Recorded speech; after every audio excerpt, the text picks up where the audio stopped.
myself Vaibhav. In today's session of Visual JForex, we will get acquainted with the linear regression, which is part of the mathematical indicators provided on the Visual JForex platform developed by the Dukascopy Bank SA. Here we will try to see how we can utilize these indicators to build profitable algorithm on our own, and then we can run these automated systems on the JForex platform. It will reduce our work. It will also take care of the profitability, the discipline, and that's why we have now come to rely on the automated setup, which is doing as good as the job which we might do if we were to just sit in front of the system and track manually. So instead of doing that, we can use these indicators and build a system. First thing, we have to get acquainted how these are built, what is the logic behind any particular indicator. Here in this mathematical section, you will have these indicators listed. We will be seeing these indicators in coming days one by one. Today is the turn of the linear regression. We will not go into the mathematical calculation of these indicators. That is the job which we are leaving for the system. All we need to be concerned with is how to deploy these, how to utilize these indicators block, and depending on the parameters, the input parameters, it will do the job for us. So the start point can be any of the three or all of the three: on candle, on tick, or trade event. So all three or any of the three will work just fine depending on your need. You can choose to choose this start point. Here I have included the brief description of the linear regression.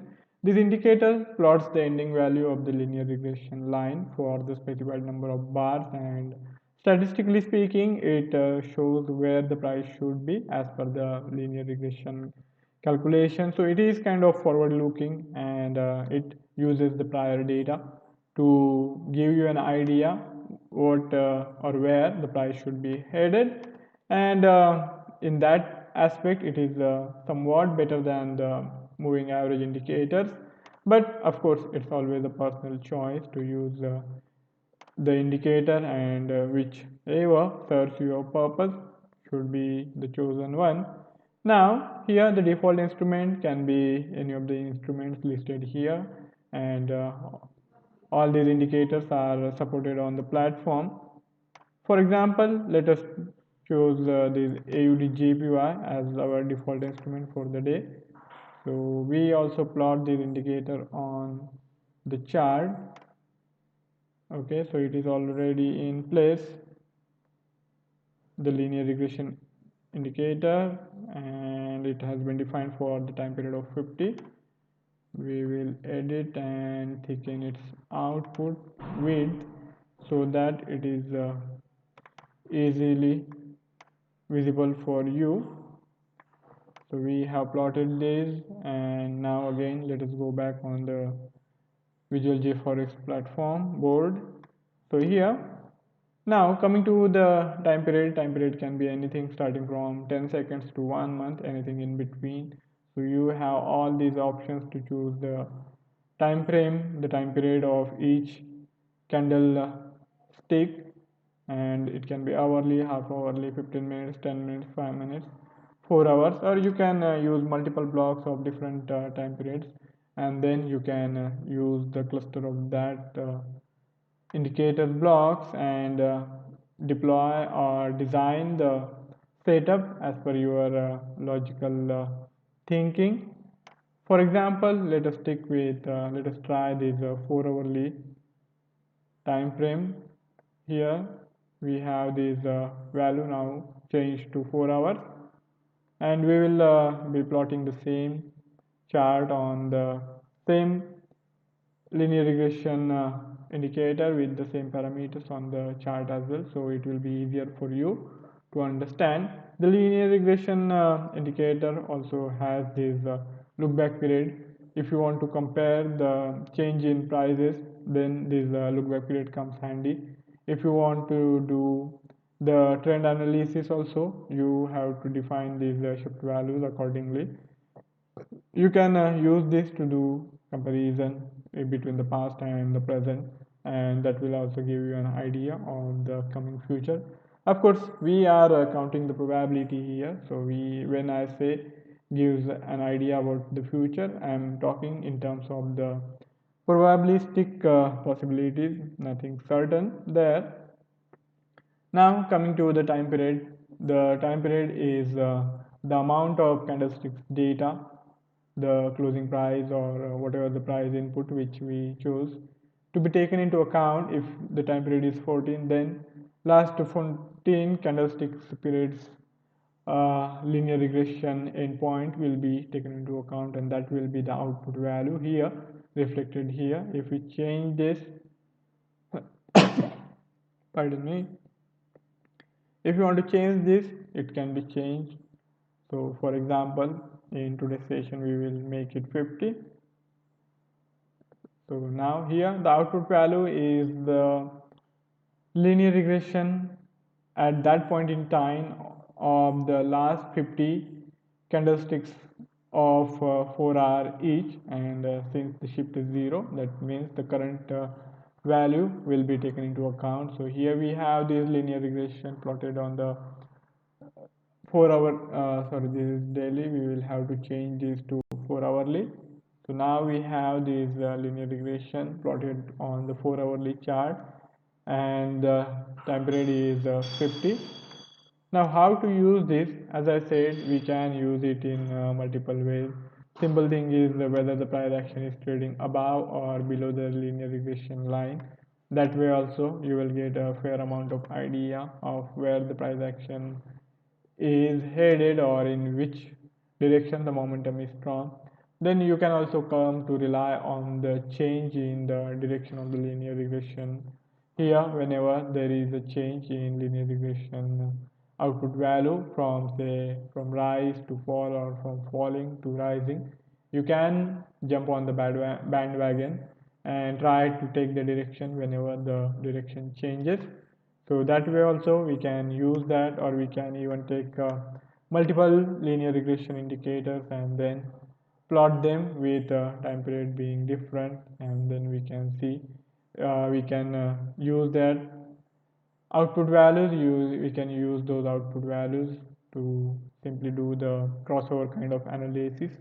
So multiple ways are there on which you can try your system. You can try to come to a setup which is going to prove profitable. You can then do the historical testing on the prior data to see if it has been successful or not, and if it has been, it will give you a fair amount of confidence. Then you can go ahead with the development and run it on the trial basis on the demo account, and in due course of time you will get to see if it is going to work or not. So that way you get to come to know the efficacy of any particular setup, and in that aspect the automated trading is very beneficial, to say the least. Now coming to the output value, again we get this output value, we put it in different you can say in situations, in conditions we can use these to define other conditions. We can do the comparison as I said, and also we can use the output value for doing some further calculations. So there are many ways, multiple ways in which you can use this output value to serve your purpose of figuring out the trend, the direction of the underlying instrument, and then trade accordingly. And by the time I think we are doing this session, as we have already been through the many moving average indicators, and if you have already seen, you might be knowing the difference these settings make, on which side the calculation is being done also goes on to cast a huge impact here. And whenever you want to do the comparison, I would suggest that you choose this upper side to be on the same side. You can't compare apple to oranges, so that kind of analogy is applicable here too. And coming to the closing price, the input parameter is of very high importance. Depending on what is the input price for this calculation to be done, we will get the different kind of linear regression plotted on the chart. So for example, I will explain to you how the output value will change simply by the change in the applied price. Now we are seeing the calculation for on the closing price. So this linear regression value for the current candle time period is 1.1835, and if I change this to say low, it will go lower. Now it has changed to 1.1818. If I make it high price, again it will go on the higher side. Now it has turned to 1.1842. So depending on what is the applied price on which you are doing the calculation goes on to cast a large impact, and you have to decide what kind of input price you want to take, or you can even take two indicator blocks of the linear regression, define the parameters to be the same, and just take two different applied prices and you can create a envelope. So for example, I will show you. We will add one more linear regression block. So here is the linear regression. Okay, now we edit this to reflect low price. Okay, so all other parameters are the same. Now you have this envelope being created of the linear regression. Now we again edit the other indicator as well, and we chose high price. And here you can see this kind of setup also gives you a fair amount of idea whether the price action is on the bull run or is in the bearish run. We can also do this as a support resistance kind of thing. We can try to get buy trades whenever the linear regression values are on the rise and whenever the price action is closer to the lower band, and vice versa. That is, we can look for sell trades when the linear regression values are falling and the price action is closer to higher band. So we can use that analogy as well. We can use that system as well. So there are multiple ways in which you can use this indicator block. All that is needed, the endpoint is always the profitability. So you have to do the testing, extensive testing, and only after that you will get a good amount of confidence, or you can say fair amount of confidence, whether the system is going to work or not.